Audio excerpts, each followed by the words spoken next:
Hi everyone and welcome to episode 325 of the Mike White's podcast. I'm Jack, as always joined by Casey. I'm not eating this week. Yay, although you did eat 10 seconds ago. Yeah, it's good. Good snap. Yeah, well, now that you haven't been able to, eat during the podcast, are you still able to be all right as a person? There's an argument I never was. Yeah, fair. I'm sure that you were in a pretty good mood on Monday night, though. Yeah, it was great. We're going to be absolutely fine. It's one game in, and yeah, it's 12th. That's where I'm aiming now. Yeah, I mean, it went pretty well. Leeds won, Everton 0. It isn't just that we've won a game early, and I can't remember the exact numbers on this, but I think the earliest a promoted team won a game last season was the 7th game, and I think Southampton was about 11. It wasn't just that we won the game; it's that we were miles the better side, and that really has helped give me a lot more confidence than I had before the game. I just thought, in particular, our midfield, up against, I would say, 2/3 of a really good midfield. Dewsbury Hall and I keep wanting to call it just again, Guy Gay, who was a much less famous footballer. But them two are both very good midfielders. Tim Iwogbinam, it's a bit too early to tell. But I didn't think they could really touch us in midfield. No, I thought it was great because I think we'd spoken last time about how it might be a case of opening day, you're at home, you get at them for the first 20 minutes and then you kind of settle in a little bit. And it just kept going because they were there to be got at.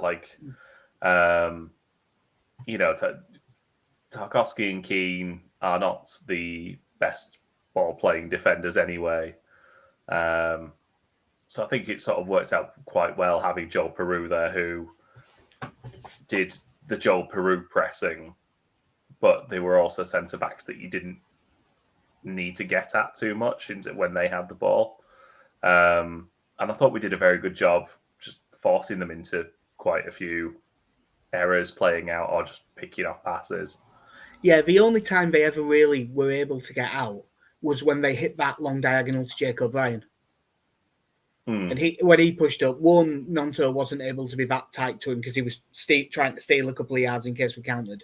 But even if he was right on him, if you hit a long diagonal to the guy at 6'5" against Nonto, he's going to win it anyway. So I didn't mind him stealing a yard. That was the only really successful way they got out in the first half. I mean, they'd had 0 shots at halftime. Yeah. And I know that we didn't have buckets of chances. There was the Peru one where Pickford got off his line well, so there was no real chance. And a couple of good balls in from corners, Nonto's effort from the edge. But we were just so comfortably on top that although they got into the game a lot more in the second half, even then with the improvement, they didn't look as good as us. No, I just found, I think across the board, I thought we were fantastic, I think. Yeah, there wasn't any player that I could say had a poor game. Some had average games and some had good games. Yeah. But yeah, actually, like you say, I think obviously the central midfield battle, as you said there, I think we dominated that. I thought we were very good in possession. Whether it was the plan or not to go at Everton as much as we did, we'll never know. But I think they saw the chance was there to get at them and to cause them problems, and we just kept doing it because they didn't really have much of an answer to it in midfield. I think the only thing you would probably say is for how good we were at that side of things, we probably didn't create as many clear-cut chances as you would have liked. No, I think I saw a number floating around that was about 2.3 XG. Now, obviously, best part of 0.8 of that is a penalty. But that's still not terrible. It's just that a lot of it was sort of low XG, but there was a lot of not great efforts. Shots from distance, things like that. We only had a couple of clear chances. But hopefully that's something that'll improve as the players get used to each other. We'll talk about some individual performances in a sec, but we have to get it out of the way. The penalty incident. I've never seen a central defender in a more natural position than diving just along the ground. Yeah, it's a weird one because like he's still high up when he hits it. The thing that's annoyed me is the likes of Moyes and a lot of the stuff that you've read online saying it's an incorrect decision. It is not. There is a provision in the laws of the game for if you are throwing yourself across, if you get your arm there, you have aimed your arm at the ball. There is a provision in the law to give it as a penalty. So it's not a wrong decision. Is it a harsh decision? Yeah, probably. Like if it got given at the other end, I'd be like, I would feel a bit sore about it. But it's not a wrong decision. If it was a wrong decision, VAR would have overturned it. I think probably. I have to stress probably because VAR is shit. And oh god, being in the stand, the amount of people just looking around at each other going, I'll tell you what, I haven't missed this. Yeah. Yeah, the theme of the discussion sort of that night and the next day were the words leaning in. And he's leaning into the shot. And yeah, I think it's like, for me, I think it's a penalty. It's a shot on target. I don't think he is stood in a natural position. I don't care what the arm is doing. I know he's put the arm behind his back. I don't think he himself, when he blocks the shot, is in a natural position. So yeah, for me it was. I don't like it. Is it it's not the most clear cut. Well, he sized him down in the penalty area, but I think it is. Yeah, it's one of it. Like obviously, if the ref doesn't give it on the pitch, VAR doesn't give it either. It's in that grey area that we now have in the game. But like, this is why I'd much prefer no VAR, because if that had been given in the Championship, you might have watched it back and thought it was harsh, but you wouldn't really have thought about it that much. Even the other fans would have gone, fucking referee, and that's the end of it. This, they're like, oh, well, they've seen 26 angles, and if I still don't... It's why VAR is shit. Just... I will say, Tarkowski's reaction of, one, slapping his arm and going, it was my arm. It hit me here. It hit me here. And two, giving him the same look I gave the referee in the Garforth 5 side league when it was definitely not our throw-in, but I wanted it. Yeah. Just going, so how was that? But it was. It's one of those things where if you're Everton, you are probably annoyed. That's why you've lost the game. Yeah, and you are going to see a similar one not given within a couple of weeks. Yeah, like it will happen. Just because that's the way it is. But yeah, we definitely deserved the win, whether it was a penalty or not. You would like to think they balance out over the season anyway, but I think it was a debatable one. And sometimes you get a debatable one and sometimes you don't. And we got one. The main thing that I was really pleased with, because I was not confident when Metcher stepped up to take it. Nothing to do with him. I just don't like players taking penalties that have only just come on the pitch. He's had like 4 touches of the ball. The first 2 things he did was run the wrong way on like 2 pressing things. And then not chase someone back when it was there. And I was like, oh, God, what's happening here? But fantastic penalty because Pickford goes the right way and he goes early and it still beats him. Yeah, it's a fantastic penalty. It's so well struck. It's one of those you just keep stunned by the pace. I know Daniel Farke spoke after the game. It's basically saying the same as you there, that but in a much more softer, calming voice. Say that you're not always comfortable when it's someone who's just entered the pitch that's taking a penalty, but because that was the thing, I think a lot of us were kind of looking around at that point going, is he holding it before Strauch takes this? Yeah, because before anything happened, I did look around the pitch and go, well, it's probably Strauch then. Yeah, no, Metcher got it and just stood by the penalty spot and just held it and took it. Yeah, like Metcher was obviously he got the goal, so it's a fantastic. You could do nothing, and it's a fantastic debut if you score a late winner in a 1-0 win. But I thought Peru was good in the first half. I thought he dropped off well, linked up the play well. In the second half, he did become a bit anonymous, but that's because Everton got on the ball a bit more. So just less of us knocking the ball around. But like Peru was fine. I thought Dan James was a bit quiet, but that's probably just because nearly all our build-up was down the left instead of the right. And I thought James was quiet and Bogle was a bit quieter than normal. But I'd prefer to look at his. They were fine. Goodmanson was excellent. Yeah, did fantastic debut from him. I think he is one. It's sort of fullback you love. A strong lad. Got into tackles well. His link-up play was very good with Nonto at times. Yeah, there was a couple of bits where you could tell they hadn't played together much. Like where there'd be a run inside when the run should be outside, or the pass the other way. There was that one with the back heel by Nonto, where I'm convinced if Goodmanson sets off, although Nonto has hit it a little bit further than he meant to, but I'm still convinced Goodmanson would have got there if he had set off, and he just didn't. But it was very promising for the link-up. Yeah, I thought those two look good as a partnership. And like you say, I think the more game time they get, the better that'll go. And then I suppose the other one is Stack in the middle, sort of on his debut. Well, I mean, the whole midfield, as we said, was excellent. And I think the fan vote gave the man of the match to Tanaka, but mine was Stack. I think mine probably was as well. I probably wasn't quite as high on Tanaka as quite a few as a few seem to be. I know he was in mentions for man of the match, but I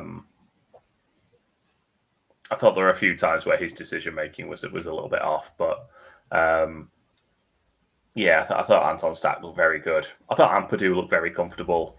At this level I'd have used a different thing because he wasn't comfortable by the end of the game. Well, no, it was. I will say as well, because I've still not seen that tackle back because Sky decided not to put that in their highlights package of that foul. It was one of those where, obviously, I think we saw it from he stand up and it's not a nice tackle. In real time, I thought it was a really bad tackle, and I haven't seen it back. But the fact that not much has been said leads me to think it wasn't as bad as it looked from my angle in the ground. It was just late, and he did get booked for it, which was probably about right. But and the fact that I don't know if have you heard the press conference from yesterday? I have not. No, well, he's out until after the international break. He's Ampadu with an MCL injury. But it looked more like he'd gone straight for his ankle in real time. So I think it was as much just the way he twisted as well as the tackle rather than it just being the bad tackle did him. Yeah. But yeah, he's going to be out for the next 3 or 4 games. Which is disappointing. It's like I say, I thought he looked good. Sort of sweeping up and just overall, I think overall we looked very tidy and not at all out of place. Yeah, I had a few messages off non-Leeds fans, all of whom were basically going with, "You look better than I expected." I think a lot of Leeds fans felt that way as well. To be fair, it's I think the problem was for us, and yes, obviously we've had numbers come through, but you go into this game where your 2 new centre backs are both both not starting, and then you're kind of looking around. We weren't sure if Bogle was going to be in as well. You're not entirely convinced by your centre forward. You've signed a centre forward who is not fit and injury prone. So I do think there were reasons for us to be a bit doubtful. So it was quite nice to see us come up against a team who I probably had them finishing sort of 11th, 12th in my head. And I know it's still in August, so you still got a bit of time for the transfer window yet. But to see us play like that against an established team that I think will be, that would be a team that we'd like to be in and around. Was a good way to start. Yeah, I suppose the last player to talk about really, like we had a few off the bench. They all did fine. Obviously, Metcha gets the goal. Jack Harrison came on and did perfectly well. Clever from Farker to bring him on in the middle of a triple sub. Clever, well done, good management. But the last one to talk about is Lucas Perry, who obviously keeps a clean sheet in his debut. Made one decent save, which was the one decent save he had to make. Claimed a couple of crosses well. I assume he'll get better at this, but based on the evidence of one game, can't fucking kick. Can kick it miles, but can't aim it particularly well. However, I don't care if he never kicks again, so long as it's not from a back pass, because he can just pick it up and throw it 75 yards. That throw was I've heard about this. Yeah. But to see it in person when you're just going, it's like you're just watching the ball go, wow. Such a mighty wallop. See? Yeah, it was. I thought he looked good. Like you say, he did all the things you needed him to do. And I think there is probably going to be less emphasis on our goalkeeper building out of the back this year. So I think we will be fine in that regard. Yeah. And although it clearly isn't the same level of strength as it is for other goalkeepers, when he was just playing short passes, they all did look fine. Yeah. It didn't look like real bomb scare, which we have seen with other goalkeepers. But we talked about how the Goodmanson-Nonto left side showed some promise. Well, barring maybe this weekend, we might never see it again. Because Leeds have signed Noah Okafor from AC Milan on a 4-year deal. £18 million, including all the add-ons, which is a bit cheaper than I thought it was going to be when we first got linked, which does help. He can play all across the front line, but he is mainly a left wing, and he was at pains to say that in his own interview. Like, yeah, I can play there and I can play up front, but no, I'm a left winger.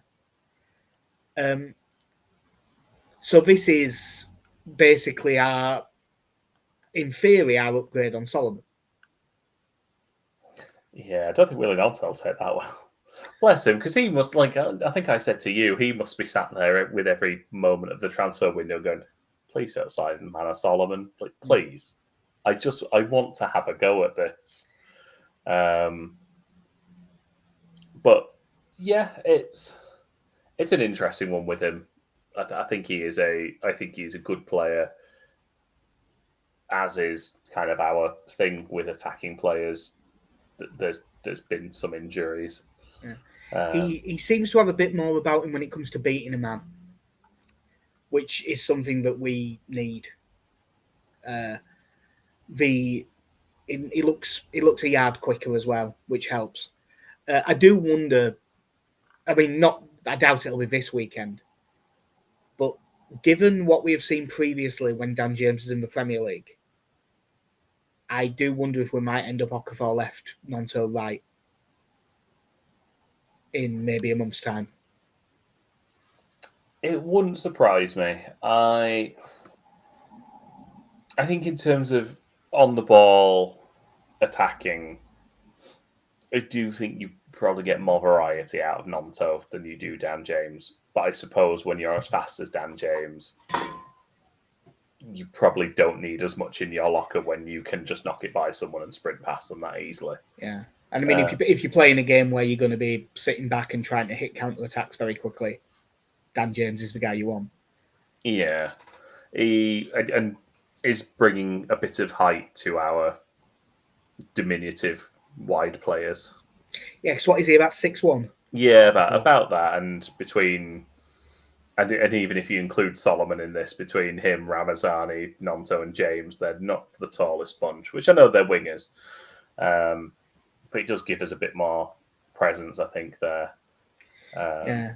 I do wonder if this is the deal that means Ramazani goes out on loan. Well, I mean, obviously you've got to make sure there is a place in that squad still for Jack Harrison, and that's, I think, the vital. I think if you're Daniel Farker, I do think that's what I think he prefers Harrison to Ramazani.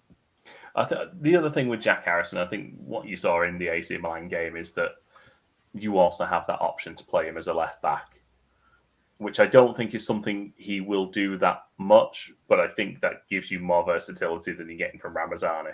Yeah. And in games where you're a little bit backs to the wall as well, he is probably a bit more... Like, I don't think he's going to, but this weekend wouldn't be the worst idea to play Jack Harrison on the left. I told you, people are coming around. Like, I don't think he will, and I wouldn't start him because I'd rather we were solid and you left 3 real attackers to try and have a go on the break. But you could play Harrison and just have him be a bit more disciplined. But I mean, the other side of it is that when you look across our squad, he is one of the few with a decent amount of Premier League experience as well. Yeah, I mean, I don't know how many Premier League games he'll have played, but he's got 3 seasons for us in the Premier League and then 2 seasons for Everton. Yeah. So he'll have played 150 Premier League games. Yeah. Yeah, I'd say I'd be very surprised if he's ever first choice this season, but he's probably going to be involved a lot. And if he puts himself about, works his ass off, he keeps the PR campaign going. Yeah, and working his ass off is one thing that he always did do. Yeah, I was going to say, stick a couple more grand behind the bar. He can very much turn it around. I will briefly mention, because I did watch most of this, I was working at the same time. Leeds under-21s beat Aston Villa 3-0. And Alfie Cresswell headed from a free kick and 2 for Harry Gray. Harry Gray, proper striker's game in that he wasn't that involved and then just scored 2 goals. There was... I couldn't remember... Reece Chadwick looks pretty decent from what I've seen. There's a lad at the back who really looks like he could step up into senior football. Howson, I think his name was. Yeah, he looked like really calm head on his shoulders for such a young man. I think I said to you at the time, it's really funny just seeing when they put the lineup graphic up on Google and it's all just grey faces and Johnny Howson. Yeah. Nice start to them. Start to the season for them. It will be very interesting to see kind of the usage of them, because obviously Farke has shown that he is willing to sort of include some of the younger players. Whether you see a few of them play like in the League Cup. Yeah. By the way, I cannot believe how much I don't care about that League Cup game. I keep forgetting it's happening. Yeah. It is a game that is certainly happening. To the extent, I don't remember what I'm doing on Tuesday. I definitely didn't go out of my way to sort any time to sort being off work or anything like that. No, it's not something I've necessarily looked at either. I'm working till 10 o'clock at night. I will watch it, but I won't be paid as much. I properly keep forgetting. But a game that we do care about a lot more. Before I forget, Casey, congratulations on the good start in the predictions. What did I do? 1-0 win. Oh, yeah, good. Yeah, it wasn't sarcasm. Yeah. Connie and Benny get 2 points because they had a 2-1 win. Little Danny, Alex, and myself all had draws. I had 0-0, which looked like being a decent one for a while, but I'm very glad to have not got those points. One that I wonder if the predictions will be a little bit less positive for. Arsenal away, Saturday, 5:30. No, I've watched them. They're not up to much.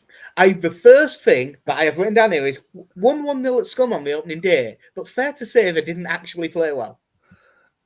Yeah, don't get me wrong. It's an incredibly talented squad. It's not a team man for man I really back us against, but they just seemed it was a very un-Arsenal performance, because Arteta has done a fantastic job over the last sort of year of turning them into the most boring, efficient, George Graham-esque Arsenal of the early 90s and late 80s. Let's score set pieces and defend really well. And honest to God, the amount of times that Man United got in behind them and or just broke through because Arsenal seemed to have a non-existent midfield. Yeah. Really makes me think if Anton Stach gets a hold of this game, we might be okay. It'll be an interesting one to see how, apologies, he stacks up. Given the sort of style comparisons that people are making is Declan Rice. No one's saying, he's as good as, but that is sort of as I would say. It'll be interesting to see him on the same pitch.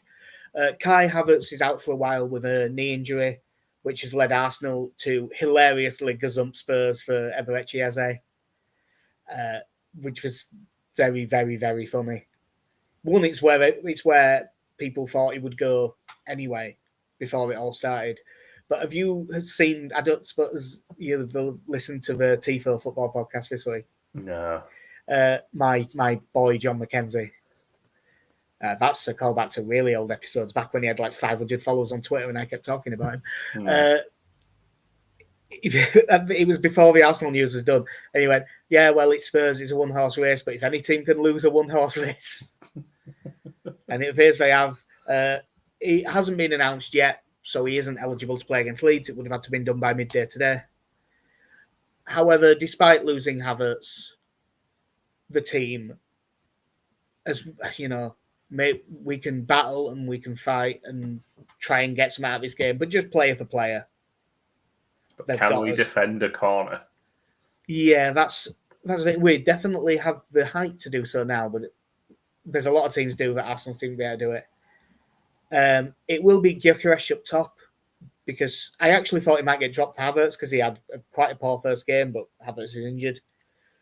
The other changes that I think that they'll make, I think the two in midfield will still be Rice and Zubimendi. They played Martinelli left, Saka right, Ødegaard at 10. I think that'll stay the same. Ryan goal, Gabriel Saliba, that'll stay the same. But they played Calafiori at left back and Ben White at right back. I think at the very least Ben White will come out for Timber, and they might take out Calafiori for Lewis Skelly as well. Because I don't think they'll be thinking, we need to pick the 4 centre-backs and be really rigid against newly promoted Leeds. I think they'll go for better ball players in those positions. It's very odd to think in a world now where I'm discussing Ben White as one of the lesser ball players on that team. Yeah, when you think how good he was. Yeah. It's a very odd one because there is every chance they will look at that performance last week and think, no, we need to sort this out, and they could turn up and absolutely turn us over if they so choose. But yeah, like Gyökeres didn't play very well, didn't get into the game a whole lot. I say Arsenal, and then their midfield just never really got a grip on things. So yeah, it's one of the poorer games I've seen Declan Rice have in a very long time. Yeah, so your hope is that we can sort of, we are not going to come out of the gate as we did against Everton. No. I think it will be a much more reserved Daniel Farke style performance. Yeah. I would assume it's going to be Gruev comes in. Well, that's one of the things I was going to say. Like, we're going to be a bit stodgy and keep it and sit a bit deeper, which Arsenal did have some games where they struggled to break teams down that played like that last season. But yeah, Phil comes in for Ampadu. It hasn't been the first thought of most people when I've looked at Twitter and stuff like that. But my first thought was, Farke loves Gruev. I think it'll be Gruev. It could be Longstaff and Stack plays as the deepest midfielder, which also makes a lot of sense and would be fine. I don't think he'll do this, but Ampadu out, be all in, and you play a back 5. Yeah, I don't. I mean, for that, I think you'd also have to change one of the forward line and make it sort of a 5-3-2. Yeah. Yeah, I don't. It's not what I see. I don't see. No, it would be very un-Farke to do something like that. Yeah, I think. Yeah, I think to be honest, I think for me the vast majority of the team will stay the same, and I think it will just be Gruev in for Ampadu. I think this will be a very interesting game for Joel Piroux because I think he will start. I don't think it'll be an interesting game for Joel Piroux because I think Mecha starts this. We need an outlet forward that we can hit balls up to. And that is not Joel Piroux. If Piroux had scored a hat-trick in the last game, I'd be saying we should play Mecha in this game. If it was fit, I'd be saying we should be playing Calvert-Lewin in this game. Like, that's who it suits. This does not suit Piroux. Yeah, obviously, we are not going to see a lot of the ball up front, I don't think. It's like you say, I think it is a big case of get it into someone who is more suited to hold up play and try and get. I'm going to assume it's still Gnonto and James for this one. I think it will be, yeah. I think Okafor will be on the bench because although he's only just got here, he's done pre-season and stuff, so he'll be fit. Yeah. From the way he was talking in the press conference, I don't think Calvert-Lewin will be. I think he'll miss this and then maybe get 45 minutes against Sheffield Wednesday. Yeah, he has played a game this season as Okafor. Yeah, like he's been involved, so he should be plenty fit enough. I just think he'll be on the bench. But yeah, I would think same formation, same 4-3-3, Perry in goal. Do you think it's be all in for Strauch? Despite Strauch and Rodon both having really good games last against Everton, I think Strauch was probably the better of the two in the game. Yeah, I think again, when you think about the Arsenal set pieces, I think it makes all the sense in the world to get Eastern European slabhead in. Yeah. If that's one of the other reasons why I don't think he's going to do it, but why I'd go to back for the back five. I quite fancy having Rodon, Strauch and be all on the pitch. Yeah. Like you say, I think it would be whichever one comes out. I think it would be Strauch. Whichever one of the two comes out, I think you would feel a bit hard done to because they both played very, very well. But yeah, you play. You've got to think of who you're up against, and this team that scores so many more goals from set pieces than anyone else. I think it was from. Not last August, so I think in the last 2 years, I think they've scored like 31 goals from set pieces. Yeah, it's the highest in the league by a comfortable margin. Yeah, well, it's always a problem for when you're against these, and we're not historically that good at defending them anyway. So probably Perry in goal, Bogle, Rodon, Biol, Goodmanson. I think he'll bring in Longstaff because he's used to the Premier League. So Longstaff, Stack and Tanaka as a midfield. James and Gnonto on the wings and Mecha up top, I think. But do you think he'll just go glue for Ampadu? I think so, yeah. I think especially with how much Grove was getting played during pre-season. Yeah. I think he'll be kind of a straight swap there. Cool. Shout out to LUFC Data on Twitter for this, just to show the historical stats don't actually mean much because your teams have changed loads, but Arsenal are unbeaten in 42 games against newly promoted teams, winning 37 of them. Leeds have lost 23 of their last 30 away league matches in London, including our last 7 Premier League matches in London. When's the last time we won in London? In the Premier League.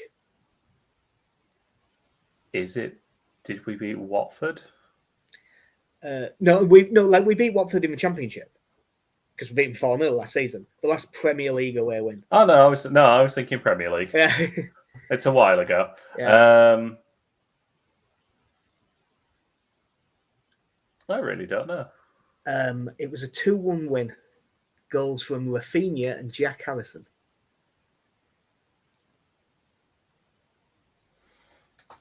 Right. I know it wasn't Fulham because we put in. I think when we last played them in the league, they turned us over. It was Alex's stag do. was that game. Yeah, it was. That's the one that you're thinking of, and that was miserable. Yeah. Did we beat? No, because we lost to West Ham famously. Yeah. On Connie's stag do. Yeah. We didn't beat Arsenal. What I would say is you keep thinking about our relegation season. We didn't win any that season. That's why I went to Watford the season before. The season before, we watched it in the Podger. Crystal Palace? Final day of the season. Oh, yeah, Brentford. Yeah. I always forget. Yeah. And then where Jack Harrison saved us. Yeah, even though a point would have kept us up. We also haven't won in our last 14 against Arsenal, losing 12 of them. We've lost the last 6. That's not fair. About 9 of those are FA Cup games. Yeah. And our last win away at Arsenal. I'm going to assume this was the 3-2 to survive. Yep. That's the last time we won away at Arsenal. So, yeah. I mean, what you're saying is last time we beat Arsenal, Simon Johnson was on the pitch. I am saying exactly that, yes. Brilliant. And I believe Simon Johnson was tweeting about that earlier today. So, yeah, I'll ask the question that I asked last time. Because I think there is 2. What is our best chance of getting something out of this?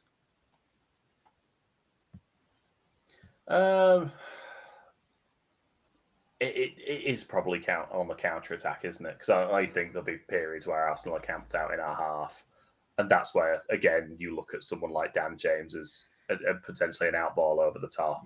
It's why I'd quite like him to play Lewis Skelly, because he likes to step forward like into midfield, and it might mean if we can win a ball back that Dan James has got some real space to break into. But yeah, it's that, and it's defending well, nothing daft, just be tight, win your battles, and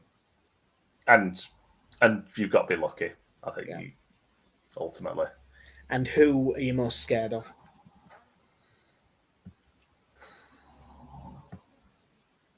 You know what, Declan Rice, a runner from deep, as always, pretty much since Marcelo Bielsa's days, has made me feel uncomfortable. It's just someone running at us from deep.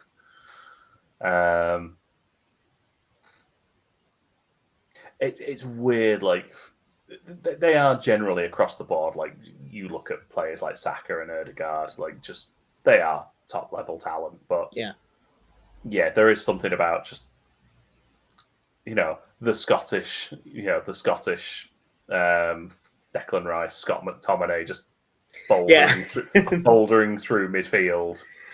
Yeah, there is that worry for certain. Like when I look through that team, for me, it's Ødegaard.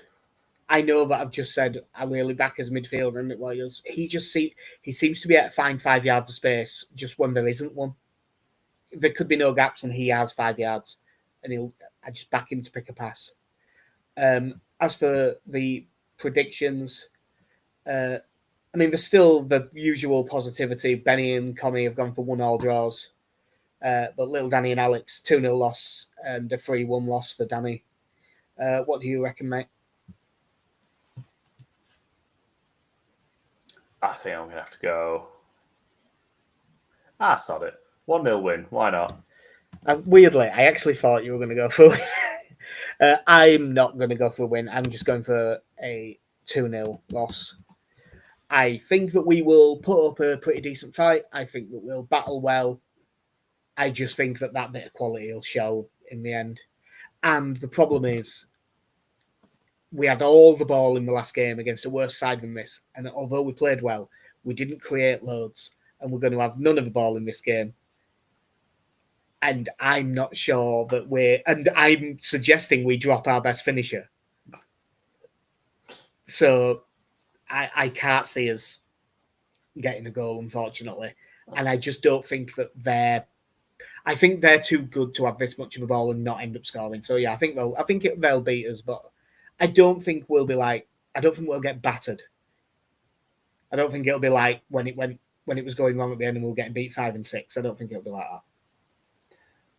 I think we will very much look back on this period like we did the start of the Jesse Marsh season, where we got off to such a good start. I don't know how it ended as badly as it did, but it all looked so promising at the start. Yeah, well, if we could have another start like that, get into that position where like no one's ever got relegated after that start except for us, that might get Leeds to 4 or 5-1 to get relegated, and then we can all pile in. I'll put the money out. Can all pile in, and then just at least we'll get some at the end of the year if it all goes tits up. Yeah. Right. But yeah, that will do us for episode 325 of the Mike White's podcast. Given everything with work, I can't promise that there'll be one before the Sheffield Wednesday game. It might just the predictions might just get tweeted out. Yeah, we've all got busy lives here. Yeah, but those who know, my job revolves around tennis, and it's the US Open next week. Work is busy. So, yeah. But if we can jump on, even if it's for like 15 minutes, we will. So, I've been Jack. See you.